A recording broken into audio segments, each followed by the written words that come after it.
มาส่งจูน้องๆเพิ่นฮอดเดือนฮอดศาลแล้วเบิ่งมีหยังแหน่ที่ซื้อมาเนี่ยนี่ประตูนเอาไว้สรุปประตูอันนี้จะให้อายบ่เนี่ยให้อายบ่ อะ อันนี้นะจะให้อายบ่ อ่านนี่บ่ โดย เครื่องเข้า เครื่องเข้า โดยสบายดีเด้อไอเจ็บ ก็สบายเนาะ ถ่ายคลิปอยู่เด้อ โดยสบายดีเนาะ ถ่ายคลิปอยู่เด้อ โดยฮู้อยู่ โดยมื้ออื่นน้องอยากให้อ้ายมาลิ้นอยู่เฮือนน้องเด้อ บ่ได้มีหยังกิน ไปเรียนเรียนน้อง เลย โดย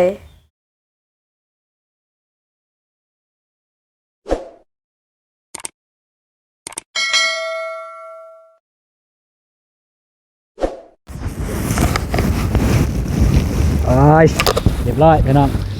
กินข้าวเรียบร้อยเอ็มบ่เอ็มแฮง โดย บอกว่าแกะกระดุมส่งผมเอ็มแฮงเอ็มบ่คนงามเอ็มแฮงเอ็มแฮงว่าอาย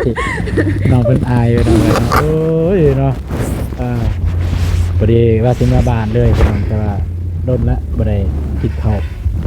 นำกันเลยมากินนี่เลยแต่สิมาบ้านกันมันสิซักซ่ายังอยากเข้าโอ้เปียกหมดเลยหนาวบ่เปลี่ยนบ่กับเสือไอ้นะเอากราบทักทายสบายดีเด้อสบายดีพ่อแม่พี่น้องหมดทุกคนยินดีต้อนรับต้องเอาตูนไปแนวเส้นเก่าเส้นเคยพี่น้องเนาะวันนี้กินข้าวกินน้ำเรียบร้อยแล้วก็จะได้เดินทางเมื่อบ้านพี่น้องจะได้เมื่อส่งทางหนองสองหนองเลยเมื่อหอดเฮือนพุ่นละโอเคเพื่อจะได้การเดินทางของพวกเขาก็อย่าลืมติดตามไปบนน้ำกันเลยตั้งแต่นี้หอดบ้านกาสิอัปเดตเป็นระยะเอาพี่น้องเนาะหอดเฮือนหอดสามน้องแล้วจะคอยว่ากันพี่น้องจึงร่วมกันโอเคไปขับได้บ่รถบ่ได้เลยสิขับให้ ได้ เอาดีๆนาวหั่นนะฮะเป็นหยัง เพิ่นให้น้องขับเอง เห็นบ่โอเคกันสันกะได้กันเมื่อสันคอยเมื่อไปโอเค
หนาวอ่ะ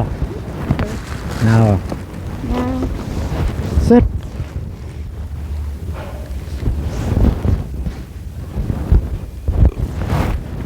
เสร็จ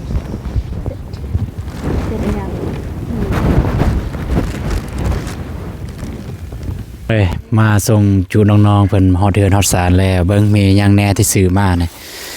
นี่ประตูนเอาไว้สรุปประตูนอันนี้จะให้อายบ่เนี่ยให้อายบ่ อ่ะ อันนี้นะจะให้อายบ่ อ่านนี่บ่ โดย เครื่องเข้า เครื่องเข้า เออมีหยังแหน่ของน้องบองบ่ บ่มีหยัง ใส่ว่าซื้อซีน จีนน้องฝากแล้ว อ่า อายบัญชี อืมโอเคไปเมียนรถไผรถผู้ใดรถโคตรบ่อ่า ใจเอาตัวละวัน ขอบใจเด้อ เล็กสั้น ขับได้บ่ได้แล้วสิไปส่งอยู่ไสเฮือน อย่าลืม อืม สิได้ผมเตียง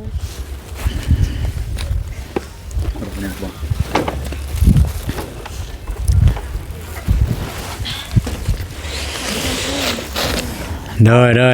ค่อยไปเด้อ มีไหมเบิร์นโดยมีย้ายเลยดูอ่ะปรางเราที่ดูอีหยัง มันจะบังตารถ ปาน้ำนองก่อนก็ได้มื้ออื่นจึงเอาเดี๋ยวสิถือให้มาอีหยัง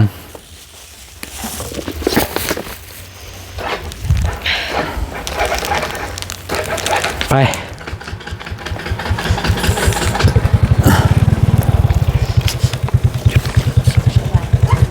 พี่น้องเอ้ย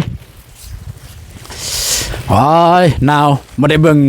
จากองศาเนี่ยน่าจะฮอดอยู่11องศา11องศาแต่ว่าบ้านเฮาเนี่ยหนาวสุดเลยพี่น้องเอ้ย คือขึ้นหันเบิดบ่เครื่องเนี่ยบ่แม่นขึ้นหันบ่ซุ่มไฟเด้อยินบ่เออเอา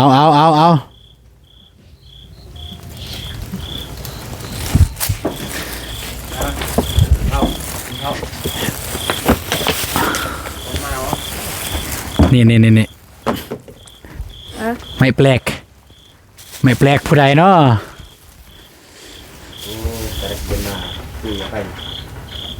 คือว่าหลายแล้วอยู่หั่นเอากินได้ยังกิน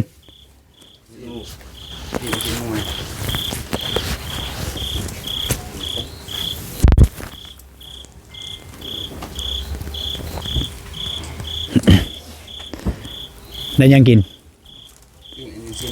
ปิงซินหมู น้องวันซีผมกำลังกินข้าวพี่น้องไงพวกไอ้กินข้าวแล้วพวกไอ้ที่ซ่านี่กับข้าวมาจึงซ่ามอเทียนซ่ากินอยู่ท่าแตง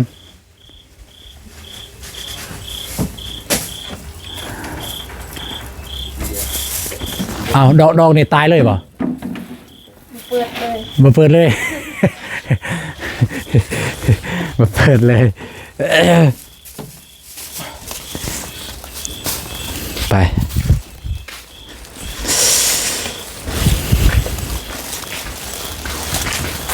หนาวพี่น้องเอ้ยหนาวจุกจิก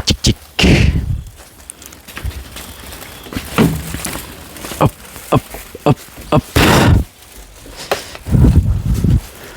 ฮัตโตเอาเครื่องเจ้าเครื่องตัวเองมาจักไปว่าเครื่องเขา เครื่องนอกมีแต่มาสิ้นเพียงเดียว สิ้นเพื่อนเดียว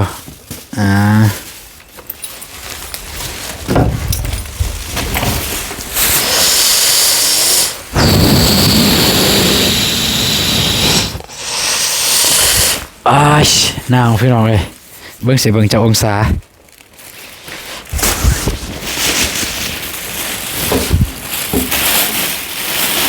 อันนี้เครื่องเขาหมด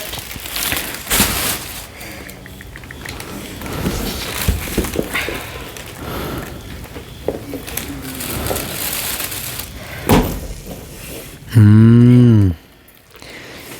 15 องศาเซกองเบิ่งทาแตง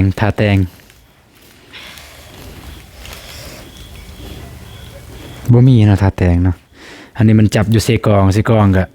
แม่นเลยเซกองบ่ได้นาวันใด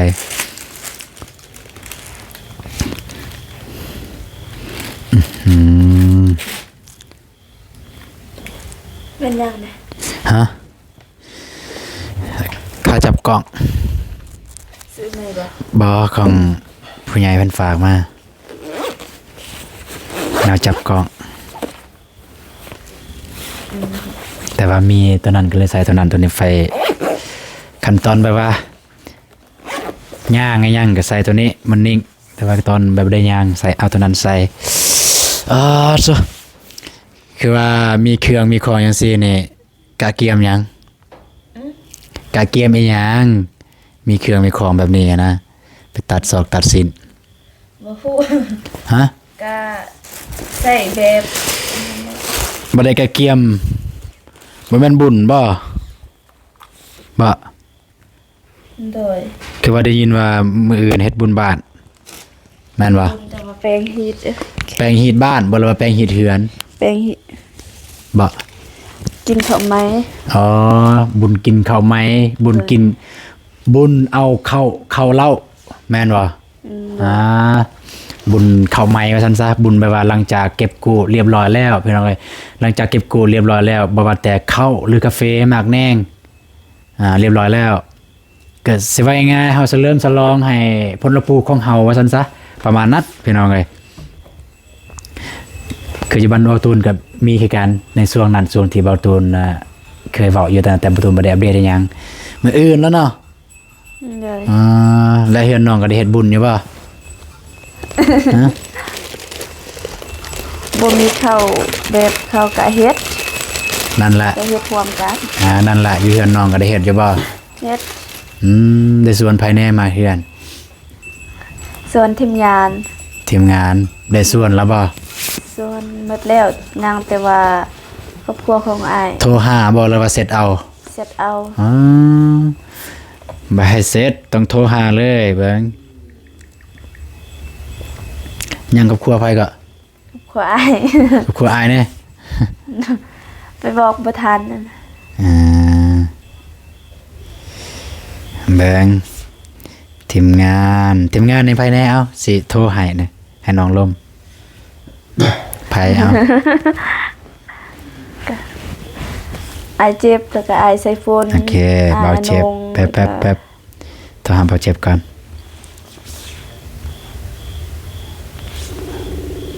ติดพี่น้องเอ้ยให้น้องลมเด้อ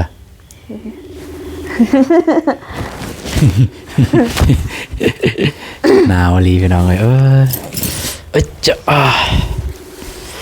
หนาวแฮงเบาเจ็บบ่รับสาย ฮัลโหล โดยสบายดีเด้ออ้ายเจ็บ โดยสบายเนาะ ถ่ายคลิปอยู่เด้อ โดยสบายดีโดย ถ่ายคลิปอยู่เด้อ โดยฮู้อยู่ โดยมื้ออื่นน้องอยากให้อ้ายมาลิ้นอยู่เฮือนน้องเด้อ บ่ได้มีหยังกิน ไปเรียนเรียนน้อง เลย โดย ไปเฮ็ดหยัง เฮ็ดบุญบ้าน เฮ็ดบุญบ้านนี่ ไปเฮ็ดหยัง มาลิ้นซื่อ มาลิ้นซื่อ โดยเจอกันมื้อบางทีอ้ายสิเข้าไปแต่เช้าประมาณ 7:00 นเด้อ ปาด ไปเวียน เสาแหงเด้อฝ่าไปใส่เนาะ โดย ฝ่าไปใส่เนาะ แบบซอยจุอีหยังอะนะเห็นบ่ ๆบ่มีซอยจุเด้ โอเคสิเข้าไปเด้อมื้อเด้อประมาณ 8-9 โมงนั่นแหละสิเข้าไปแล้วก็สิไปทางบ้านน้องไม้พุ่นแหละสิไปเฮ็ดเวียกให้มันแล้ว โดย โดยเจอกันมื้อเด้อขอบใจ โดย ขอบใจ โดยขอบใจ แต่ว่าบ่ลืมบุญคุณนะส่วนกัน เป็นคนดีคนหนึ่งแหละอายดีใจที่น้องแบบ เป็นคนแบบนี้นะ หยอกอีกแล้ว โดยสมควรโดยว่าสมควรที่ FC มักแล้วก็ฮักนะในกองแบบใดหลังกองเป็นแบบนั้น โดย ยินดีนำโดยเจอกันอื่น โดย โดยขอบคุณเวลาโดย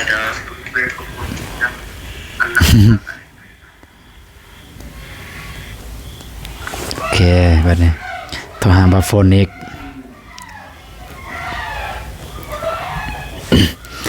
เพราะว่าน้องเศรษฐาเนี่ยก็บางเทื่อเนี่ยคนแบบค่าเวียกแน่บางเทื่ออ่านบ่ทันบางเทื่อก็แบบบ่ได้เข้าไปอ่านก็มีคันโทรจังซี่แต่คันโทรจังซี่เนี่ยกันบ่คายเวียกแท้ๆเนี่ยก็ต้องได้รับ ไอ้เซฟุนน้องบอกตอนไอ้เพิ่นเข้ามา อ๋อแม่นบ่ได้บอกแล้วเนาะกันซั่นก็ ไอ้เพิ่นก็ว่าสิมา อืมโอเคซั่นคันน้องได้บอกแล้วตอนเพิ่นเข้ามาก็ต้องหาบ่าวนงบ่ว่าบ่าวนงเพิ่นนอนหรือยังส่ำนี้แต่ยากแล้วบ่าวนงสินอนเพราะว่า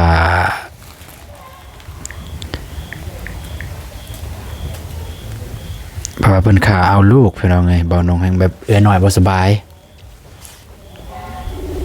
ติดเดียว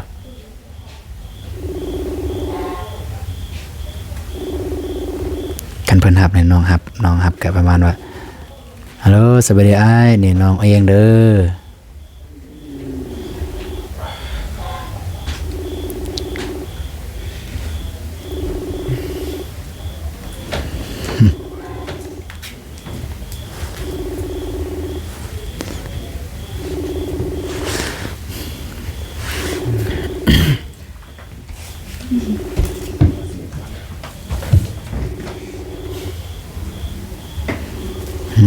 เพิ่นบ่รับเอ้า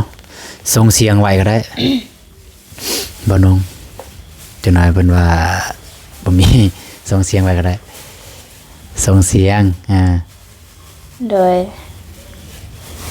สบายดีเด้ออ้ายอาน้องอันนี้แม่นน้องบอกเองเด้อดีมื้ออื่นน้องอยากให้อ้ายอาน้องมาลิ้น กับเอ้ยน้อยเลยก็ได้กับเอ้ยน้อยเลย กับเอ้ยน้อยเลยก็มาพร้อมครอบครัว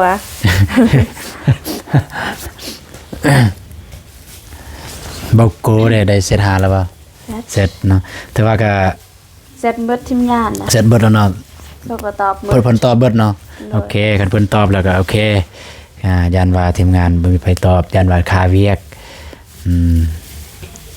ก็ไม่แต่ว่าประมาณนั้นพี่น้องเนาะหนาวอีหลียังสิอาบน้ำบ่เนี่ย บ่ หนาว ตายแล้ว ขับรถจะหันกันหนาวแฮงแล้ว ไอ้เฮ็ดขอไก่แล้วแล้วก็อาบน้ำแล้วก็ว่าสิลงมานี่แหละคืออย่างที่น้องอย่างที่อ้ายว่าวันแหละพอดีเห็นน้องโทรมาก็เลยไปพุ่นเลยมื้อเช้าอาบ เดินเช้า คันว่า ตอนเช้าแห้งหนาวเด้ จันมื้อเช้าอาบบ่ทันก็อาบตอนเที่ยง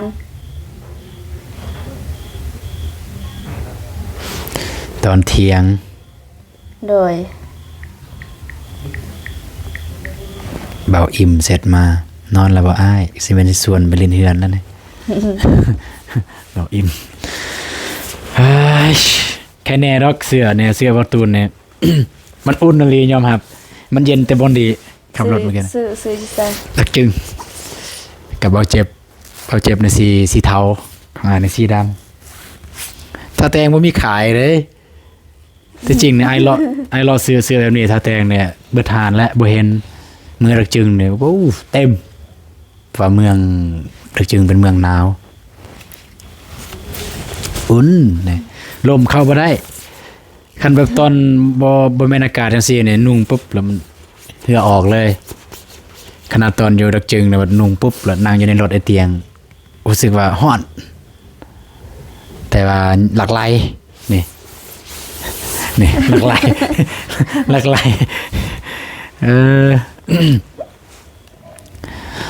โอเคพี่น้องเอ้ยไม่ได้ว่ามื้ออื่นก็บ่ตูนก็เบิ่งสภาพว่าได้ตื่นเช้าบ่พี่น้องเนาะก็ตื่นเช้าก็สิได้มาแต่เช้าของบ่ตูนก็ประมาณ 37 หรือ 8 โมงนั่นแหละ ก็แล้วแต่น้องเพิ่นก็สิให้น้องเพิ่นไปปลูกเอาซะ กันบ่ค่าเวียกหลายโทรปลุกก็ได้5 โมงอาจสิตื่นเลย5 โมงสิลงมาเลย ดี๋วนี้น่ะนะ ฮะเอา10 ทรายเลย เช้ามื้อนี้ก็โทรปลุกแต่ว่าอ้ายบ่ยิน บ่ได้ยิน อ้ารับ บ่ได้ยินแต่จริงนั่นมันเข้าเพราะว่าไอ้เปิดสัญญาณตลอดแหละบ่ได้ยินบางเทื่อก็ปิดเสียงไว้ก็มีนะมื้ออื่นว่างบ่อิ่มถามบ่สิบอกว่าบ่ว่าง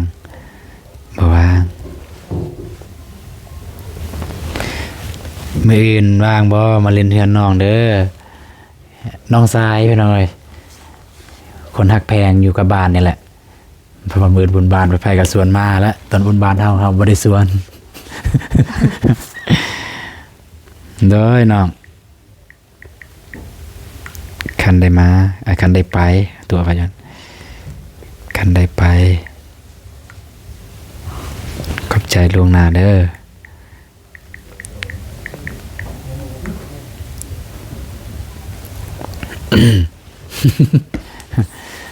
คันมาละยันแต่เฮือนหลังเดียวนั่นแหละสิมาอยู่บ่ได้ไปทางใดกันได้ไป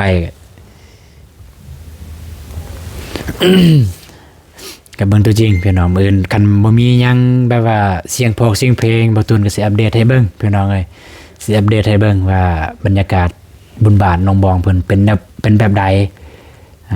แล้วก็น้องเพิ่นชวนภายในมาเฮือนแล้วก็ภายในได้มาเฮือนแล้วก็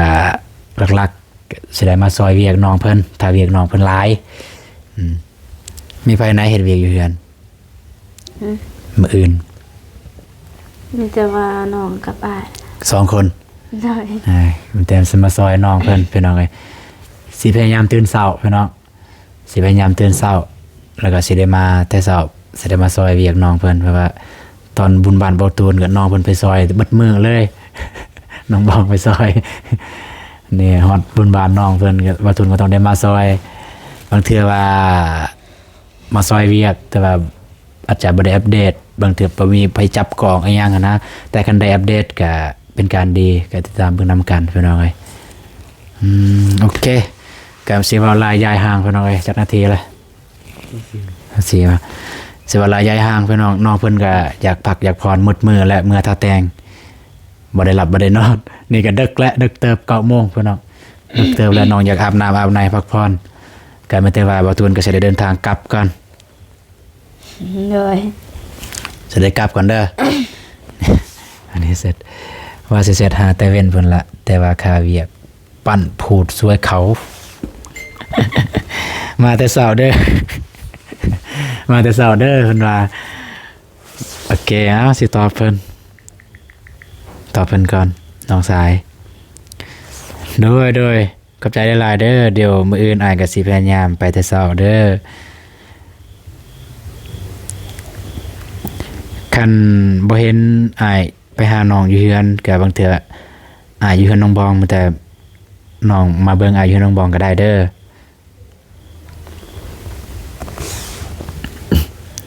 อย่านว่าไปบ่ทันดอกมื้ออื่นพี่น้องเอ้ยกันมานี่แล้วมาซอยเวียกซอยงานย่านบ่ทันไปทางนั้นทางนี้คันทันก็ดีบ่ทันก็ ก็บ่เป็นหยังขอบใจทางน้องๆนุ่งๆที่ส่วนบ่ตูนเฮาก็ฮักแพงกันเคยรู้จักกันตั้งแต่โดนแหละน้องๆเพิ่นไปเรียนอยู่บ้านบ่ตูนเองบ้านห้วยดำแล้วก็รู้จักกันแล้วก็มักเตะบาสแน่มักกีฬาก็เลยรู้จักกันประมาณนั้น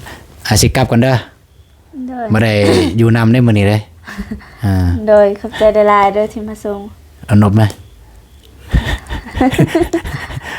นบคือมันนั้น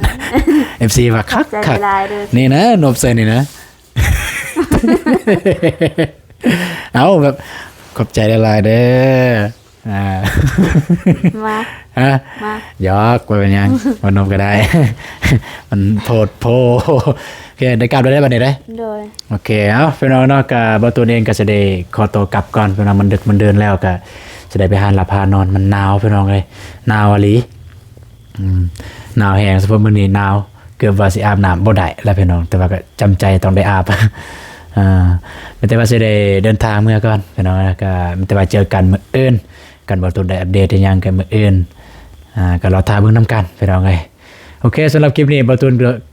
ได้หมดต้องขอบใจผู้ใหญ่ใจบุญและพี่ทุกท่านที่ตามชมคลิปกับบ่ตุนตั้งแต่ต้นคลิปจนจบคลิปถ้าผิดพลาดประการใดวาจาใดบ่ตุนบ่ต้องก็สามารถตำหนิติชมได้พี่น้องเนาะโอเคพอกันใหม่มื้ออื่นสำหรับคลิปนี้ขอกล่าวคำว่าสบายดีเด้อพี่น้องเอ้ยไปแล้ว